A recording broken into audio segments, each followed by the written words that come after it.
You're like a banana, yellow on the outside, white on the inside.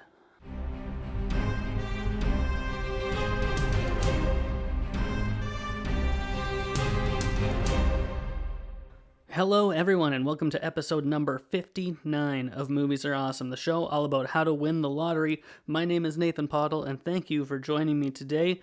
We are still locked inside, not really doing much. It's very windy today, though.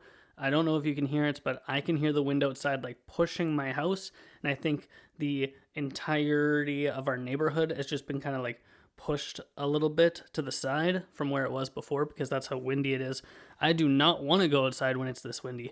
There are things that I hate the most in life, and one of them is bad traffic, and one of them are windy days. And the one thing that I hate the most, more than anything else in the world, I hate this. It's when people talk in the movie theater. So those are like my three things. Whenever people are like, "Oh, what do you hate the most?" Those three things: traffic, wind, and those who talk in the movie theater. Just don't do it. It's bad, and I will hate you for it, and I will tell you to stop.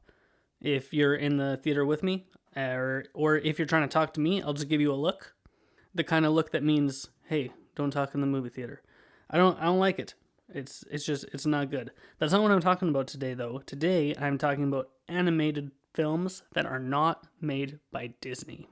As regular listeners of the podcast will know, that I am a great lover of animated films, especially Disney. I go to Disney Park as often as I can. Obviously, they're closed right now.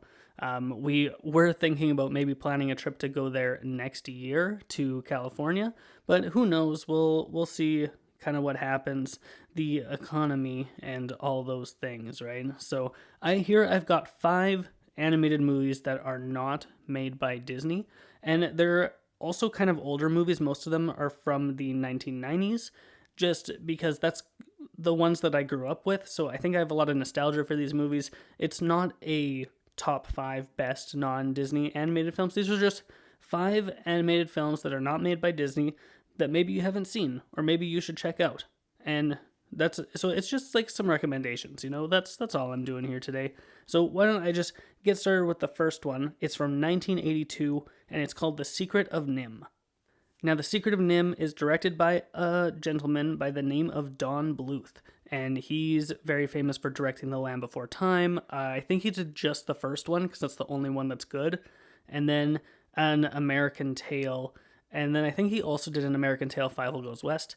Not 100% sure, but The Secret of NIMH is one of my favorite of his, and it's also one of his earlier ones. And what I really like about this movie is that it's dark. It's dark and grim, and it's about this little mouse, and can't remember her name, and she has this like magical medallion from her husband who is dead, and she has to go on a journey to find the rats and just kind of figure out. I actually am not 100% sure what this movie's about, but they have to do something with this magical amulet in order to save their home from falling into some mud or something like that. It has been a while since I've seen it. I think I last watched it a couple of years ago. I've got it on DVD here on my shelf. I should maybe pop it back in and check it out, because now it sounds like I don't know what I'm talking about.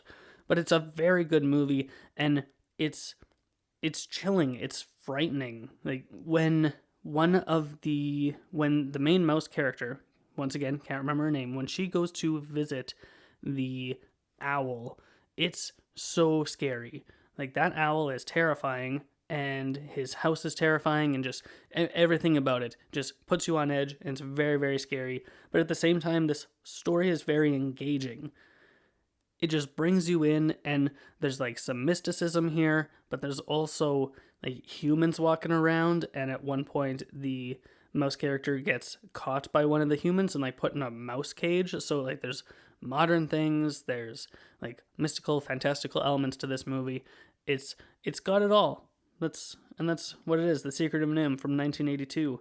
I don't want to give things away. There's a character he's a crow or a raven, and he really likes shiny things, and his like entire character is based on the fact that he likes things that are shiny and he collects them, and he just wants to have the best gold collection so that he can use it to impress a woman or something like that. And it's very fun. I like that character.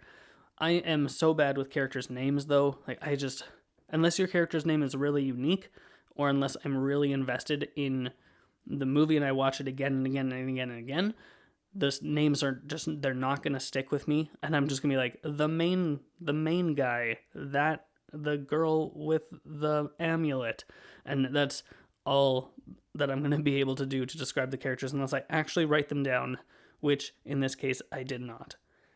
I will move on though to my next movie. It's in 1997, and what's the difference here between Secret of NIMH in 1982 to all of the rest of these movies is the rest of these animated films came out after Toy Story. And basically, after Toy Story, you had animated films just hire celebrities to do the voices and the performances, and some of these movies really lean heavily into that, and I'll explain. I wrote down some of the cast here. Because before Toy Story, you had like voice actors whose job it was to make different voices, and just that was their job. They did just animation, voice acting, that's it. But Toy Story came around and they hired very famous people. They hired Tom Hanks, Tim Allen, all these other different people in the cast. And so it was an all-star cast, and it was also a mega hit of a movie.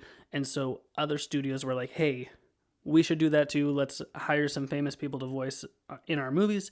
And that's kind of what goes from there. But the next movie from 1997 is Anastasia. And this one is also directed by Don Bluth. Like, he is just a master of animation. Like, when you talk about animated films, there are some big names that pop up. Obviously, you've got Walt Disney as a big name. Don Bluth is a big name. Miyazaki is a big name. And I actually don't have any anime films on this list, but Miyazaki is obviously Japanese, and he is like the Studio Ghibli guy. But I don't have any anime films on this list here today. It's just North American feature films. But Miyazaki is still a big name in animation. And then obviously John Lasseter is a big name in animation. Not so much recently. He's a big name in other circles, but that's not the point. The point is Anastasia is a movie about the lost Russian princess. She was the daughter of the Tsar, I think. And what I like about this movie is it's kind of based on true things, but also not really. Like the overthrow of the Tsar and then the loss of Anastasia, and then it just kind of makes up a story from there of this young girl who lost her memory as a kid, and she's maybe the long lost daughter, or maybe she's not. And she goes on a journey with these guys who are con men wanting to have her pretend that she's Anastasia, but actually she is Anastasia, but they don't know that, and they just want to make a lot of money. Unlike The Secret of NIMH, though, Anastasia is a musical and The Secret of NIMH is not, so Don Bluth has that ability to do musicals and non-musicals, and this movie's music is really, really strong. I love all of the songs. The sequences are really nice to listen to. We have the soundtrack and we listen to it in the car while driving. The songs are a lot of fun. But also the visuals of this movie are really, really good, especially in the song Once Upon a December, I think it is called, when she goes into this old place and she's in this grand dining hall and like ghosts come out of the paintings and like are dancing all around her. It's just visually spectacular. But yeah, it's a great movie. I don't know what else to say about Anastasia. Also has a famous cast. So you've got Meg Ryan, who is like all that in the 90s. She voices Anastasia. John Cusack, very also famous big star. He was pretty great. That sentence just made absolutely no sense. But also Christopher Lloyd plays Rasputin in this movie as well. So like, boom, that is just a crazy cast for you right there. Those three people, they were very, very famous in the 90s. I don't know what Meg Ryan is doing these days, but it can't be very much because we don't hear about her. Like, for the last 20 years, she hasn't been really doing anything. John Cusack is in some stuff. He was in the movie 2012, which came out in 2010, and that's the last movie I can remember him in. And then obviously Christopher Lloyd worked on Modern Family for like 12 years. So Modern Family, Back to the Future, he's very famous, well known. He's great too. Everything is in. He's also in Who Framed Roger Rabbit. He plays a good bad guy. Don't know why. He just does. Some people just gravitate towards playing really good villains, and Christopher Lloyd is one of those people. Speaking of being a bad guy, there's also some really good scary sequences with Rasputin and like his kind of stuff, like the demons that he summons, and like they're flying around and they destroy a bridge and they enter Anastasia's dreams, and that part is actually really, really scary when they go into Anastasia's dreams. I do not want to wreck any of these movies, so I don't want to get into spoilers and stuff on what happens, but Anastasia is excellent, and even though it's not made by Disney, it is now owned by Disney, so you can check it out on Disney+. Anastasia is on there. You can go ahead and watch it if you have Disney+, because it was made by 20th Century Fox, which was then purchased by Disney last year, and so now a bunch of Fox properties are on Disney+, and that's why when you log in, the first thing you see is The Simpsons, for whatever reason. I don't like The Simpsons very much, so that's just my little jab at them. I'll move on to my next movie, though. From 1998, we have The Prince of Egypt, and this is directed by Brenda Chapman and Steve Hickner. I don't know who they are, but they directed this movie, and it's pretty great, so good job. When I said earlier about movies really hiring celebrities and famous people to voice their movies, The Prince of Egypt takes this to a whole nother level. Listen to this cast: Val Kilmer, Ralph Fiennes, Michelle Pfeiffer, Sandra Bullock, Jeff Goldblum. Oh my goodness, isn't that crazy? I think Christian Bale's also in this movie too. If he is, why didn't I write it down? That's on me. Christian Bale is also maybe in this movie. And The Prince of Egypt is the story of Exodus. Exodus is a book in the Bible where Moses frees the Jewish people out of slavery from Egypt. And so that's what this movie is about. And even if you are not a religious person and you do not believe that Moses existed and you don't believe in God or whatever, this is still a really well-made film. The music is super strong, really dramatic. I was listening to it just the other day to kind of give myself a refresher on it, and it's really good. Considering this movie came out in 1998, this movie absolutely 100% holds up.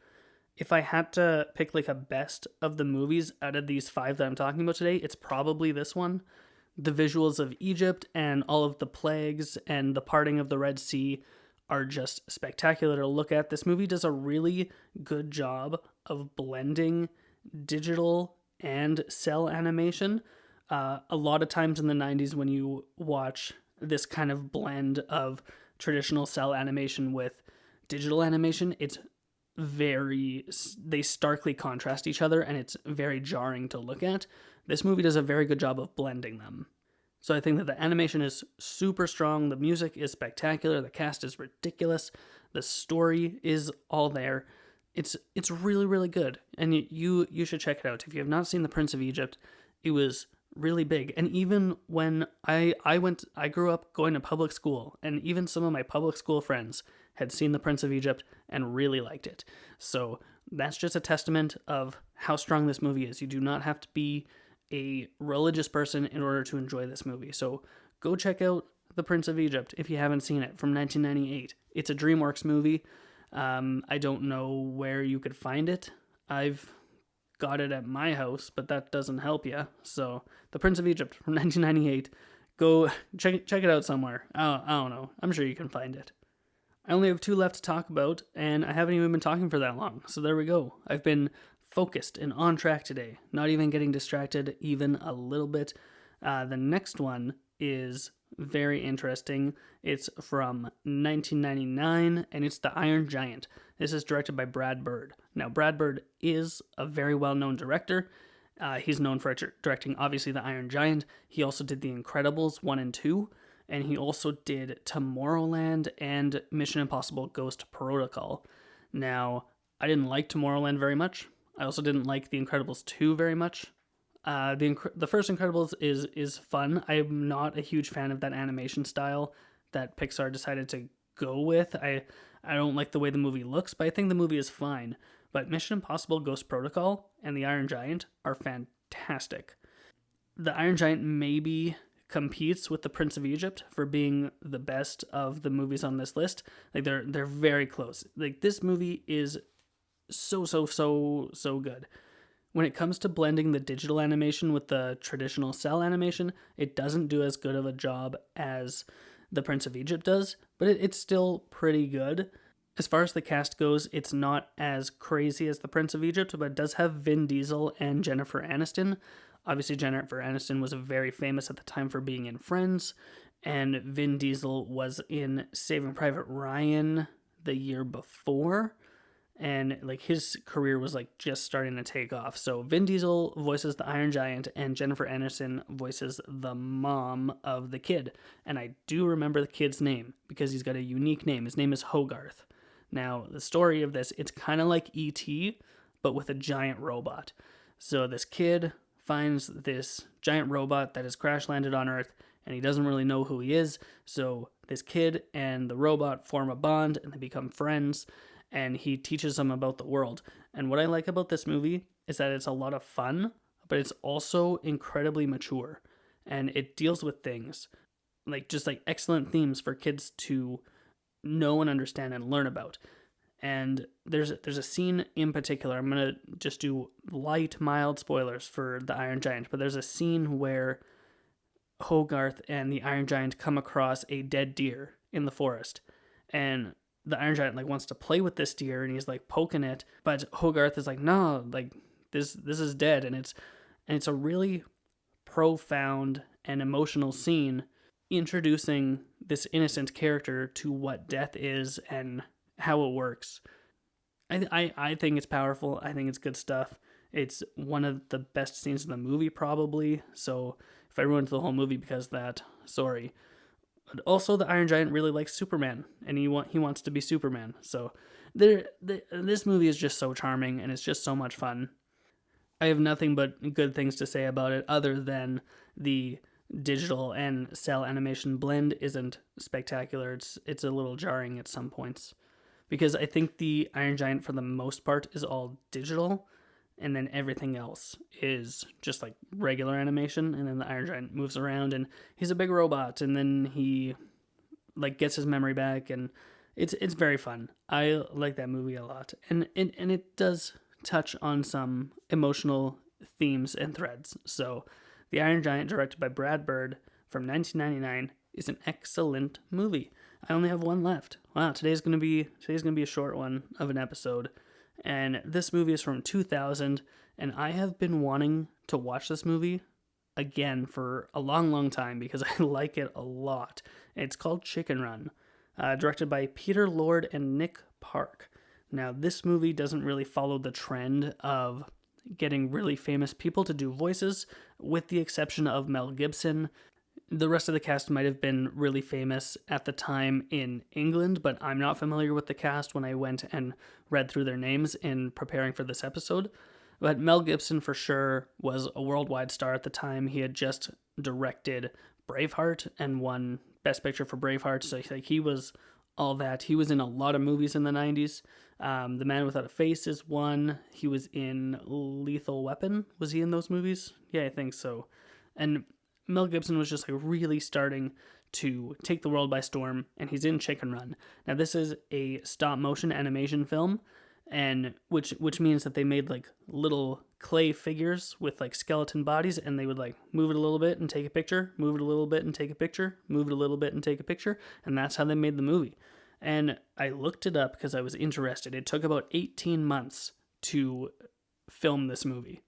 A movie that is 85 minutes long took 18 months to shoot because it's such a painstaking process. And so when this studio, and I can't remember the name of them, but they do like Wallace and Gromit and Shaun the Sheep and the Pirates movie, but because this all takes so much time to do, they don't make a movie unless it's worth making. And so this story, Chicken Run, I feel is absolutely worth making. There's a lot of really great humor in this movie. So basically the story is that there are these chickens, they're living on a chicken farm, and they are just trying to survive, and they are imprisoned in this chicken farm. And then this rooster comes in, voiced by Mel Gibson, who's like, I'm gonna spring you out of here. And he's cool, and he's American, and he's gonna break everyone free out of this chicken farm. But at the same time, the farmer is wanting to up their production, so she buys like a giant machine that makes chicken pies.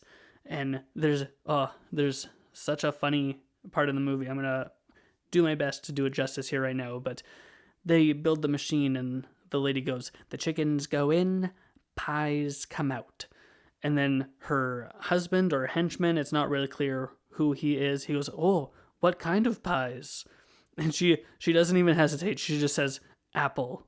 And he goes, oh, my favorite. And then she hits him across the face with something. She goes, no, they're chicken pies, you twit. It's so funny. It's a very good movie. The animation is great. Watching these chickens walk around, and they're shaped funny, and they're trying to learn to fly so that they can go over the fence so that they can be free. I really do love this movie quite a great deal, and I'm hoping that I can rewatch it. I have it here at home, but I don't have it on DVD or Blu-ray. I actually have it on VHS, and I have a functioning VCR that is hooked up to my TV, so every now and then we'll put in a VHS into the VCR, and we'll watch like an old movie on tape, and it usually doesn't look very good or sound very good, but there's something about watching a movie that way. It's very nostalgic from when I was a kid, right? And then you rewind the videotape at the end, or sometimes I'll go to put a tape in and the last person to watch it didn't rewind it, so then I have to rewind it at the beginning, and it's a whole process, as opposed to just like putting in my Blu-ray disc and starting the movie, or even now like going onto Disney Plus or Amazon Prime and just clicking a movie and pressing play.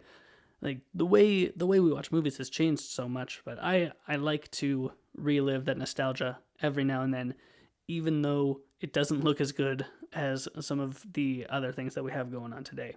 But that is going to be it as far as my non-Disney animated films go. Like I said, no anime on here because some people don't like it, and they're like, they just want to stay away from that kind of thing. So I'm just going to recommend things that I think people might actually want to watch, and like, just take my word for it. These movies are good. So here, I'll run them through one more time. We've got The Secret of Nim, The Prince of Egypt, Anastasia, The Iron Giant, and Chicken Run. So what I would like to know from you guys here today is, what is your favorite non-Disney animated film? Please feel free to let me know. You can reach out to me on social media. You can find me on Twitter at PottleNathan, and you can find the show on Instagram at Pottle Productions. If you haven't done so already, please feel free to subscribe to the show. You can do so on iTunes, Google Play, Spotify, and a whole bunch of other places. I've got those linked in the show notes below. Thank you so much for listening to today's episode. It really means a lot to me. I enjoy talking about movies. Hopefully we get to a time soon where I can go see new movies in theaters again and I can do movie reviews. I'm thinking about doing some throwback movie reviews where I can just like really dive in to some great movies. So if you have a recommendation of a movie review you would like me to do, please let me know on that as well, and then maybe I'll do that on the show one day. Yeah, I'm really, really excited to be able to go back to theaters again. That's just what I want more than anything. But I'm closing out the show here, so let me get back to that. So once again, thank you for listening to the episode, and if you have nothing else to do, go watch more movies.